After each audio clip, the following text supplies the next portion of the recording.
Coucou tout le monde. Alors, désolée, je suis pas trop préparée, mais je sors de ma douche. Je suis allée à la marche nordique ce matin et j'en ai profité pour me laver les cheveux. Et du coup, je me suis dit, tiens, oublie pas de parler de ça dans le cadre du cancer. Parce qu'il y a eu la perte de cheveux. Et en fait, mes cheveux, je les attache tout le temps dernièrement parce que ils se mettent hyper mal. Bon, j'ai pas de coupe dans le sens où je les ai laissés vraiment pousser et je les avais coupés, je crois, vers là. Et depuis, en fait, j'y ai pas touché. Donc, il n'y a pas de coupe. D'ailleurs, en février, je pense que je vais aller chez le coiffeur pour faire une coupe. Et j'hésite à faire quelque chose pour là. Parce qu'en fait, ils se mettent très mal. Comme je les tire, en fait, ils sont pas... Donc, j'hésitais à faire peut-être une frange, une mèche. Bon, voilà. On verra ce que ça donne. Bref. Alors, je vais continuer à parler donc du cancer du sein et des problèmes génétiques. Mais avant ça, je vais parler donc de la perte de cheveux. Donc dès que j'ai commencé la chimio, je crois que c'est au bout de 15 jours à peu près, les cheveux sont tombés. Alors, il y a plusieurs écoles, dans le sens où il y a des gens qui disent moi, je n'ai pas voulu les couper, même s'il me restait pas beaucoup de cheveux, je voulais quand même sentir que j'avais encore des cheveux. Moi, je pense qu'ils sont tous tombés, hein, honnêtement. Je crois pas qu'il en est resté après le fait de raser. Peut-être que ça aide la pousse. Et en fait, on nous conseille quand même de couper. Moi, j'aurais dû m'écouter. Je pense qu'en fait, il faut vous écouter. Si j'ai vraiment un conseil à donner aux gens qui viennent d'apprendre qu'ils ont un cancer et qui vont perdre leurs cheveux, c'est vraiment de faire comme bon vous semble. Moi, vraiment, je me voyais les raser. Comme ça. Faire une vidéo. Je me voyais faire ça. Et en fait, les médecins nous disent... Enfin, moi, mon médecin m'avait dit, non, mais les coupez pas. Parce qu'en plus, j'avais les cheveux encore plus longs à l'époque. Parce qu'en fait, il y a... je crois que c'est 2% de chances qu'ils tombent pas. Ce qui est minime. Mais en gros, il disait, enfin voilà, les rasez pas, s'ils tombent pas, ce serait dommage. Ce que je comprends. Mais bon, 2%, voilà. Et en fait, j'ai très très mal vécu la coupe de cheveux, pour être tout à fait honnête. Je pense que ça aurait été aussi difficile de les raser, mais j'ai pas aimé en fait avoir les cheveux courts. J'ai pas aimé. Alors pourtant, elle était très belle, hein, la coupe courte et tout, mais moi, j'ai pas, je l'ai mal vécu en fait. Et surtout que dès qu'ils ont commencé à tomber, en fait, ça fait mal un peu quand ça tombe. Déjà, il y en a partout, partout, partout, partout. Moi, ils sont fins, mais j'en ai beaucoup, donc il y en avait partout. Enfin, c'était pas du tout agréable. Du coup, j'ai appelé mon oncle. Voir la brosse avec tous les cheveux, c'était pas possible pour moi.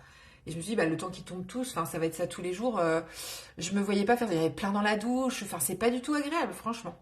Donc, j'ai appelé mon oncle qui donc était coiffeur à la retraite du coup, et il a rasé. Et ça m'a fait beaucoup de bien de les raser en fait, parce que en fait le cheveu il devient dur et il tombe. Et même une fois rasé, après je lui ai demandé de me raser à blanc, parce qu'en fait j'avais encore des petits cheveux qui tombaient et en fait ils devenaient tout durs et ça piquait partout là, c'était pas du tout agréable.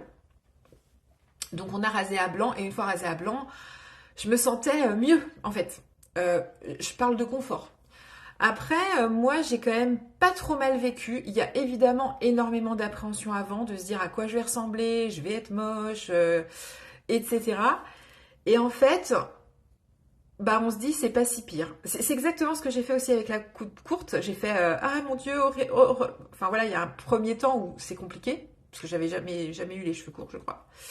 Enfin jamais aussi courts en tout cas. Et le mot c'est ça, c'est pas si pire qui vient.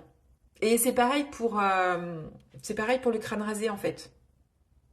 Moi j'avais un plutôt beau crâne en fait. Parce que c'est ça aussi, on sait pas en fait à quoi ça ressemble en dessous. On n'a jamais vu notre crâne.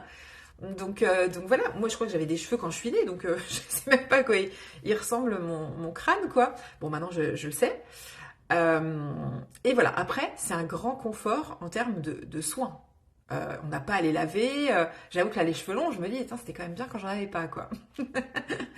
Mais bon, en termes d'esthétique, voilà, les cheveux, enfin moi je sais que j'étais très attachée à mes cheveux longs, j'ai toujours adoré les cheveux longs, donc ça a été compliqué. La repousse a été alors longue, parce que là, vous voyez la longueur de mes cheveux, ils ont commencé à repousser, donc j'ai arrêté la chimio en décembre 2022, donc ouais, janvier, février, ils ont commencé à pousser en janvier, donc au début il y a ça quoi. Donc 2023, 24, 25, 26, donc 3 ans. 3 ans de pouce pour ça. C'est long quand même. Surtout si vous attendez des longueurs. Il y a des gens, moi c'est ce qu'on m'a dit, j'ai des filles que je connais qui m'ont dit ah non, moi j'avais les cheveux courts, donc je suis vite revenue à ma coupe courte en fait. Mais c'est vrai que du coup, quand on a une exigence des cheveux longs, ben, c'est beaucoup de patience. Et puis, passer du court au long, c'est compliqué. Moi, je pense que l'erreur que j'ai faite, c'est de ne pas faire des coupes courtes. Parce que je me disais, non, mais si je coupe, je vais pas garder en longueur. Donc en fait, moi, j'ai vraiment laissé pousser en me disant comme ça, je garde mes longueurs, je vais pouvoir vite les attacher parce que moi, j'avais aussi très chaud. Donc je voulais vraiment pouvoir les attacher rapidement. Et c'est aussi pour ça que je les attache souvent parce que j'ai vite chaud. Même si là, en hiver, c'est un peu mieux. Mais vous voyez, ils sont pas très beaux, quoi. D'ailleurs, il faut que je refasse la couleur. Parce que je fais des colorations végétales, du coup, pour pas les abîmer. Mais ça, je le faisais déjà avant la maladie. Donc voilà, pendant les séances de chimio, ils m'ont proposé de mettre un casque réfrigérant qui, a priori, alors ça empêche pas la chute des cheveux, mais ça permet alors j'ai pas le mot, mais d'anticiper une meilleure repousse en fait. Il y a des tests qui ont été faits comme quoi si on porte ce casque, a priori, il repousse mieux. Parce qu'encore une fois, sur la repousse, on n'est pas tous égaux. Hein. Il y a des gens, ça repousse pas. Il y a des gens, ça repousse beaucoup plus. Moi, je pense que je fais partie de ces gens-là parce que... Alors, je pense que j'ai la même masse qu'avant parce que j'ai toujours eu les cheveux fins, mais beaucoup. Et franchement, oui, je trouve qu'ils sont pas... J'ai tout récupéré. Au niveau des sourcils, donc j'ai perdu mes cils et mes sourcils. J'ai aussi tout récupéré, je pense. Alors, j'avais déjà pas beaucoup, hein. Mais c'est peut-être même un peu mieux qu'avant, je trouve. Là j'en ai un peu plus qu'avant, je trouve. Et les cils, alors ils ont repoussé, mais moi c'est vrai que j'avais cette chance d'avoir des cils bien recourbés. Là, ils ont repoussé droit. Donc du coup, bah, quand je mets du mascara, ça se voit pas. Je suis obligée maintenant d'utiliser ça, là, les petits recourbe-cils, pour qu'ils soient comme ça. Parce que du coup, ils ont repoussé droit. Mais ils ont bien repoussé. J'en ai pas plus qu'avant. Pas moins, je crois. Mais je trouve qu'ils sont plus fragiles par contre. J'ai tendance à plus... en fait, moi, je me frotte souvent les yeux et je vois... J'essaye de faire attention parce qu'il y a des endroits où, en fait, ils sont plus courts, ils doivent tomber et voilà. Donc, ouais, peut-être un petit peu plus fragile. Après, il y a des soins à faire, hein, mettre des huiles de ricin et tout ça. Je le fais pas, j'avoue. Parce que j'ai du mal à mettre en place une routine. Mais voilà, en tout cas, capillairement parlant, c'est un petit peu ce qui s'est passé. Les casques réfrigérants, je les ai pas toujours mis parce que bah, c'est gelé, quoi, c'est de la glace. Donc, au mois d'août, ça a été. Quand j'étais sur juillet-août, ça allait. Mais c'est vrai que quand on a l'hiver, c'est pas drôle. Et il nous propose aussi de mettre un casque réfrigérant ici, là, sur le visage, pour la repousse des cils et des sourcils. C'est vrai que j'aurais dû le faire aussi. Je l'ai pas fait parce que moi, je parlais avec des gens et que parler sans voir la personne, c'est bizarre. Voilà, donc ça c'était pour la séquence cheveux. Je pense que je parlerai aussi de tous les effets indésirables et des choses à long terme, les complications en fait. Est-ce que j'en parle maintenant? J'en parle maintenant. Ouais, je vais parler de tout ce qui est ça, puis je ferai la vidéo génétique plus tard. Donc tous les inconvénients que j'ai eu pendant la chimio. Alors les effets indésirables que j'ai eu, donc il y a eu les nausées. Moi, j'ai pas eu le goût métallique dans la bouche parce qu'on peut avoir un goût métallique dans la bouche, donc on a des bains de bouche à faire, on peut avoir des aphtes, des choses comme ça. Moi, j'ai rien eu. Donc de ce côté-là, franchement top. Après, j'avais énormément de nausées. On peut pas tout manger en fait. Il y a des choses que d'habitude on aime, que du coup sur le moment on a plus envie de manger, ça nous dégoûte, ça nous donne même envie de vomir quoi. Donc voilà, et je pense que du coup, il faut s'écouter quand c'est comme ça et manger ce qu'on est en capacité de manger.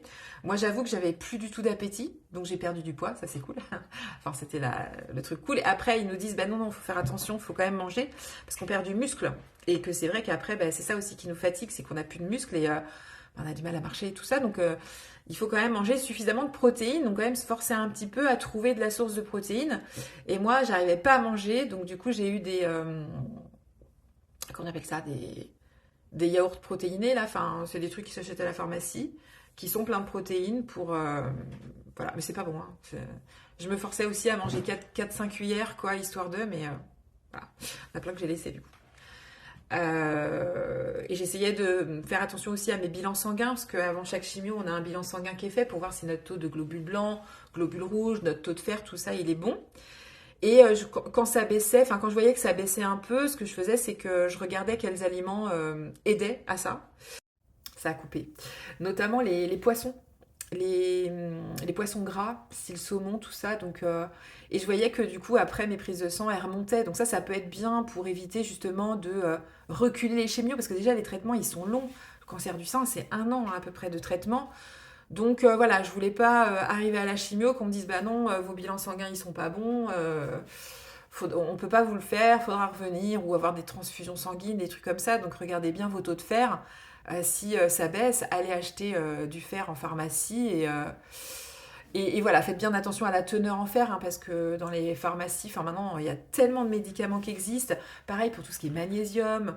Là, vous voyez, moi je prends de la mélatonine. Bah, attention aux trucs qui sont tout faits, genre aide au sommeil, parce que quand on regarde le grammage de mélatonine, il est faible en fait. Donc moi j'en prends un qui est à 1,9 grammes, quoi, ou milligrammes, parce que c'est mieux dosé. Donc il faut faire attention à ça.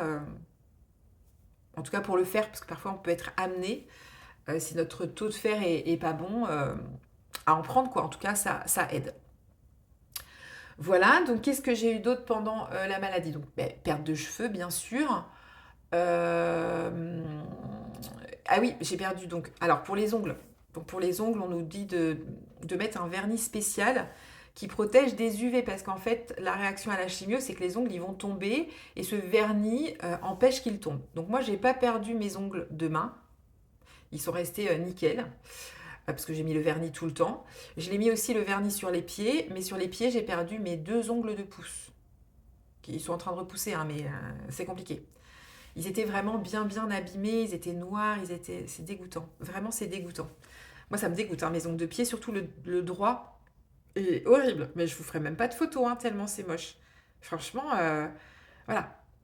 Donc, je vois une podologue justement par rapport à ça. Faut attendre qu'il repousse en fait. Et le problème, c'est que comme il repousse pas bien, il est pas, surtout celui de droite, celui de gauche, ça va. Je pense que d'ici 2 ans, ça devrait, d'ici 2 ans, ça devrait aller. Mais le gauche, en fait, il est tout recroquevillé et il pousse pas quoi. Je vois bien qu'il pousse pas. Donc celui-là, ça va être compliqué, je pense. Bon, voilà. C'est pas mes ongles de main, c'est les ongles de pied, j'ai envie de dire, c'est pas très grave. Mais ouais, c'est assez désagréable, ça fait mal aussi. Enfin, les ongles, ils sont quand même, je vois qu'ils sont plus fragiles, les miens, ils ont tendance à se strier, à se casser aussi. J'ai du mal à les garder longs, plus longs qu'avant. Donc pareil, j'essaye de faire des cures un petit peu de levure de bière, de choses comme ça pour essayer de renforcer. Mais c'est vrai que ça affecte quand même le corps, hein, on va pas se mentir. Ensuite, j'ai eu les fourmillements dans les pieds. Bah, j'ai envie de dire, si, là, j'en ai encore un peu, mais en tout cas, c'est beaucoup moins désagréable parce qu'il y a des moments où on sent plus carrément ses bouts de pied, quoi. Donc ça, c'est pas du tout agréable. J'avoue que moi, je mettais des chaussettes tout le temps parce que je supportais pas le contact du matelas ou même du sol. Je trouvais ça très désagréable, donc je mettais des chaussettes. Ça amortissait un peu le truc. Et c'est vrai que les fourmillements, ça dure longtemps, hein. Il y en a pour qui ça part jamais. Donc, mais là, comme je dis, c'est supportable. Parce que j'arrive maintenant à me mettre pieds nus dans les chaussures. Voilà. Donc ça fait partie des effets indésirables. Il peut y avoir aussi, donc après les traitements, de l'arthrose qui apparaît. Donc moi, j'en ai eu dans les genoux, donc j'en ai déjà eu en 2018. Et j'avais tout, et c'était horrible. J'arrivais plus à me lever. J'avais l'impression d'avoir 80 ans, quoi, vraiment. Et je dis ça, puis il y a des gens de 80 ans qui ont la patate, quoi. C'est n'importe quoi. J'avais vraiment l'impression bah oui, de vieillir prématurément, quoi. Et puis en fait, donc j'ai essayé plein de trucs pour l'arthrose, parce qu'il y a plein de trucs qui existent. Et en fait, j'ai trouvé donc les produits Forever, ma tante qui vendait ça. J'avoue que je lui ai acheté un peu plus pour lui faire plaisir de base, en me disant, bon bah si ça marche pas, au moins je pourrais me dire que ça marche pas, quoi. Parce que j'ai toujours fonctionné comme ça. Et miraculeux, quoi. Donc c'est des cures de 3 mois. Mais moi, déjà, dès le premier mois, je crois que j'ai fait 2 cures de 3 mois pour que vraiment ça revienne pas, quoi. Et après, j'ai arrêté parce que c'était top. Ça s'appelle Freedom. C'est un produit qui s'appelle Freedom chez les produits Forever. C'est de l'aloe vera à boire, mais bien spécifique parce que dedans, il y a. Je crois qu'il y a il y a dans les tendons, en fait. Il y a la même molécule qu'on a dans les tendons. Donc ça renforce, en fait. Enfin bon, trop bien. Et du coup, ça m'a fait pareil là la deuxième fois. Donc j'ai anticipé dès que j'ai senti les premiers symptômes. Et là, je crois que j'ai fait qu'une cure d'1 mois en fait. Et ça s'est pas installé. Donc ça, c'est un super produit. Si ça revient, moi je prends ça et c'est nickel. Mais oui, ça peut arriver. Il y a des personnes qu'on a aussi dans les épaules, donc on se sent en fait, ouais, pas très, voilà, pas très mobile, quoi, en fait. Donc déjà, on est fatigué, mais en plus, on a ça, donc bah ouais, le corps, il est un peu cassé, parce que le corps, il morfle, hein. C'est quand même des traitements qui sont hard, qui sont lourds. Donc voilà. Alors j'avais pensé à autre chose aussi. Alors il y a évidemment la ménopause. Pour les personnes qui ne sont pas déjà ménopausées, comme on a de la radiothérapie sur le sein, et souvent ça irradie, enfin tout va dépendre comment vont être vos rayons, mais en tout cas on est quand même pas mal irradié, quoi. Bon, moi déjà j'ai eu l'utérus, donc je suis ménopausée depuis là, mais il y a ça aussi, il y a la ménopause à gérer, donc c'est vrai que bah, on n'est déjà pas hyper en forme, donc les symptômes qui se rajoutent, voilà. Alors on est tous très différents face à la ménopause.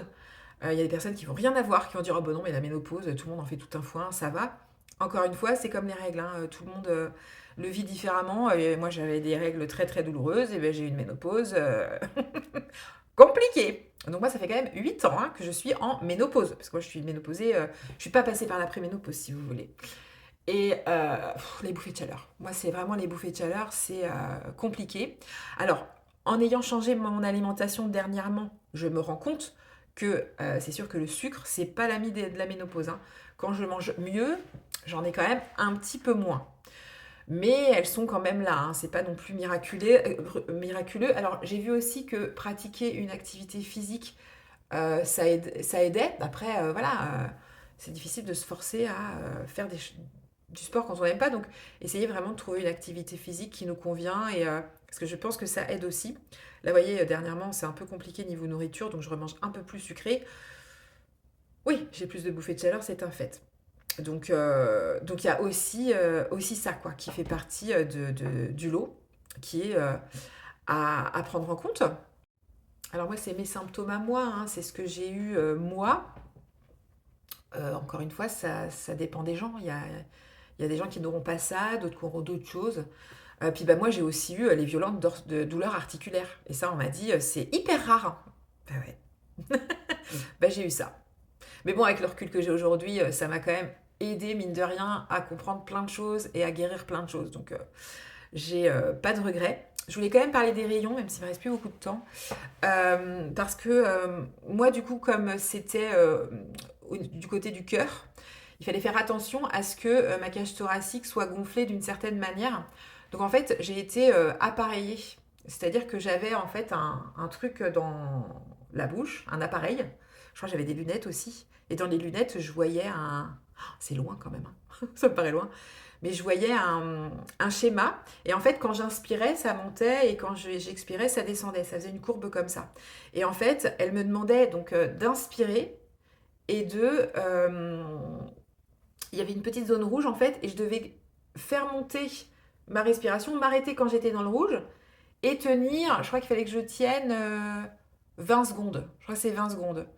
Et on m'avait expliqué que tout le monde n'est pas en capacité de le faire parce que ça demande d'être en apnée et que bah, on n'est pas tous égaux face à l'apnée. A priori, j'ai des bonnes aptitudes d'apnée. Je fais 33 secondes. Et donc elle m'avait dit, bah, vous pratiquez l'apnée? Je suis pas du tout. Donc ça, c'était quand même assez contraignant parce qu'on est très appareillé.